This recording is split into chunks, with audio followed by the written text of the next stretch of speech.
Bem-vindos ao canal Baú do Trader, sou Paulo Bittencourt e vamos para alguns comentários aí após publicação na data de ontem. Eu estou gravando esse vídeo da nota do Copom, né, do Comitê de Política Monetária. E aí o mercado ficou muito decepcionado, ele ficou muito frustrado. Pois é, então aí eu vou comentar com vocês o seguinte, com 30 e tantos anos de experiência, eu sempre acompanhei nas mesas de operação, né, em corretora e tal.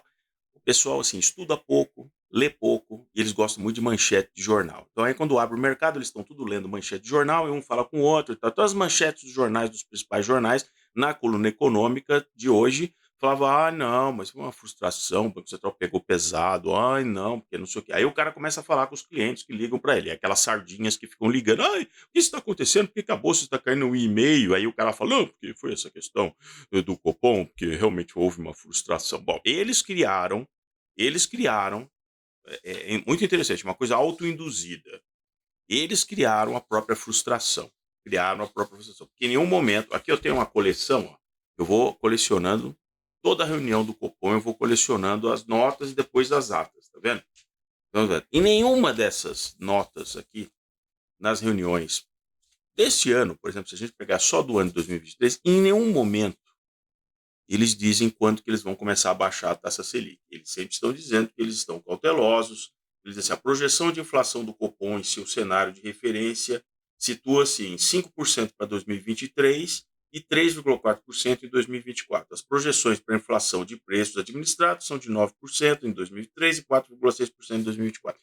Então, em cada parágrafo, ele vai dando aquela explicação do porquê. Ele compara com as projeções do Boletim Focus. Aí ele fala alguma incerteza residual sobre o desenho final do arcabouço fiscal a ser aprovado pelo Congresso Nacional, porque, como eu já dizia para vocês em outros vídeos, ele não ia dar um cheque em branco antes que o texto final tivesse aprovado na Câmara e no Senado. E assim vale também para a reforma tributária. Então, vai se criando, vejam que interessante, vai se criando uma narrativa e aí vai se lacrando aquilo. Com aquele jornalista mestrado, aqueles outros economistas de gabinete, aquele pessoal todo. Eles vão batendo, batendo, batendo naquelas semanas. Eles criam uma expectativa que não está em nenhum momento aqui nos textos do Banco Central. Nenhum momento.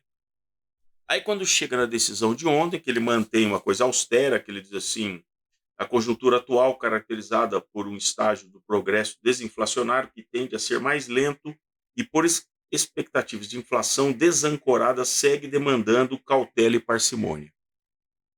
Então, em nenhum momento ele está dizendo que não, já a partir de agosto eu vou baixar a taxa, e tal. Ele está seguindo, ele está dizendo, estou seguindo, o comitê reforça, irá perseverar até que seja que se consolide não apenas o processo de desinflação, como também a ancoragem das expectativas em torno de suas metas. Então, ele dizendo que ele vai continuar perseguindo, ele não está dizendo nada sobre agosto. Quem criou essa narrativa de agosto? Foi o quê? A ministra lá do planejamento, aqueles caras caricatos que aparecem por aí, e aí todo cara que só fica lendo aquela manchete do jornal fica falando, não, realmente as taxas vão cair em agosto. Aí quando chega na nota agora, dessa semana, que não toca nenhum ponto no assunto que ele vai baixar em agosto, os caras ficam frustrados. Mas é uma autofrustração. Você se autofrustrou, meu chapa. Tem que estudar mais, tem que começar a ler. Leia as notas, depois vai ler as atas. E aí para de falar besteira na mesa de operação para aquele cliente que liga, que também é um desinformado, só está lendo a notícia, sabe, daquela no jornal, assim, aquela manchete. Hoje eu fiquei acompanhando as manchetes, sempre uma coisa calamitosa, né? Uma coisa assim, realmente, que eu acho que ninguém lê isso aqui. Ninguém lê porque o cara está explicando. São vários parágrafos que eles vão explicando. São 9 pessoas que ali, todos eles votaram pela manutenção. Todos eles ali de alta capacidade na área econômica, com seus mestrados, doutorados, né? Todos eles muito bem capacitados. Será que esses 9 são os tontos? E aí você tem uma série de caras aí dando palpite, eles estão certos, os 9 que estão ali com os dados analisando, e eles a colocam no papel. Aí eu vejo matérias ao longo do dia, e o cara fala assim, não, segundo uma fonte da equipe econômica, que é um covarde, o cara não aparece, não dá o nome. Os caras aqui estão dando nome. Tem um nome aqui no final, ó. Tem um nome aqui, fora o Campos Neto, que eu apresento, tem o nome dos oito diretores que votaram. Estão dando nome, estão explicando por quê. Aí aparece alguém da equipe econômica que não quer aparecer, o jornalista fofo também diz, não, porque tem um cara que diz, não, foi muito assim, uma coisa que eu não sei o que, dá palpite. Ora, cara, pega um dos parágrafos e critica em cima dos números que não aparecem aqui. Critica em cima dos números, não fica filosofando, fica colocando adjetivo.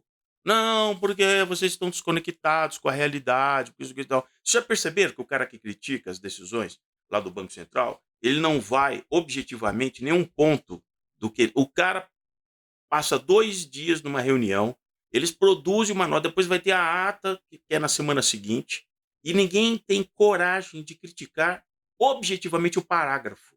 Não, ele só ficou adjetivos. Aí nós temos aqui, por exemplo, o vice-presidente. Eu vou ler para você. Saiu a noitinha, porque ele fez uma coletiva e tal, e diz assim: o Alckmin critica a decisão do BC e diz que taxa de juros está desnecessariamente elevada. Ele não apresenta dado nenhum. Ele não apresenta dado nenhum. Aí ele diz assim: ele disse que, do ponto de vista fiscal, não faz sentido manter os juros em patamar tão desnecessariamente, entre aspas, elevado, uma vez que quase metade da dívida pública brasileira é atrelada à Selic.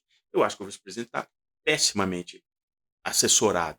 Pessimamente assessorado. E aí eu separei para vocês o relatório de abril. Não saiu ainda do de maio da dívida pública. Veja isso aqui, a composição da dívida pública. Está lá. Eu acho que o vice-presidente não lê isso aqui. Eu acho que ele nem leu a nota. E olha isso aqui, ó. Olha isso aqui, ó. Ó, vejam isso aqui, ó. Ó, ó, ó, isso aqui, ó. Ó, ó. Taxa flutuante, tá vendo? Ó, abril de 2023. 38,84%. Eu acho, vice-presidente, que 38,84% não é quase metade. 38,84% são 38,84%. Agora, aqui, ó, eu acho que realmente o vice-presidente não está sabendo disso. Olha isso aqui, ó.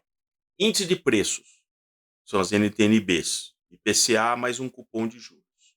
E os prefixados puros, ó, 32,1, 32,1, 24,8. Eu acho que se eu somar 32,1 com 24,8, vai para, me corrija se eu estiver errado, vai para 56,9, viu, presidente? Ou vice-presidente, certo?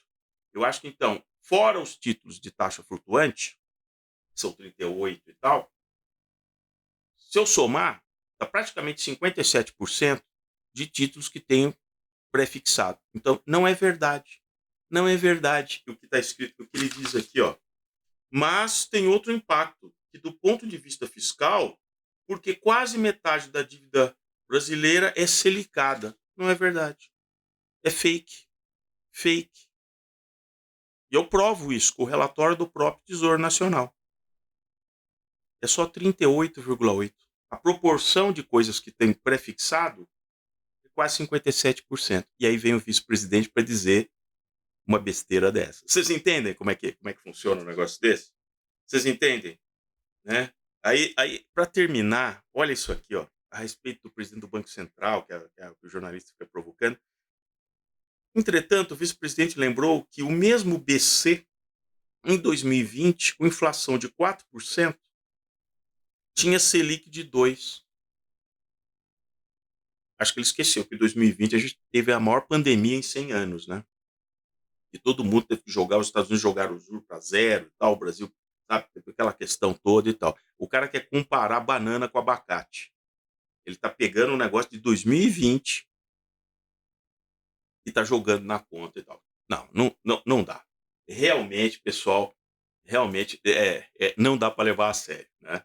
E você, se você quer se desinformar, continua lendo aquele jornal com aquela coisa econômica, aquele jornalista que finge ali que ele é um grande entendido. Por isso que eu digo, para tomar decisão, se você quer se desinformar, continue lendo jornal e acompanhando essa turma, tá certo? Basta, eu não sou gênio, ó. Eu só leio aqui as notas, a fonte primária que eu sempre falo para vocês. Leiam a fonte primária e esqueçam jornal.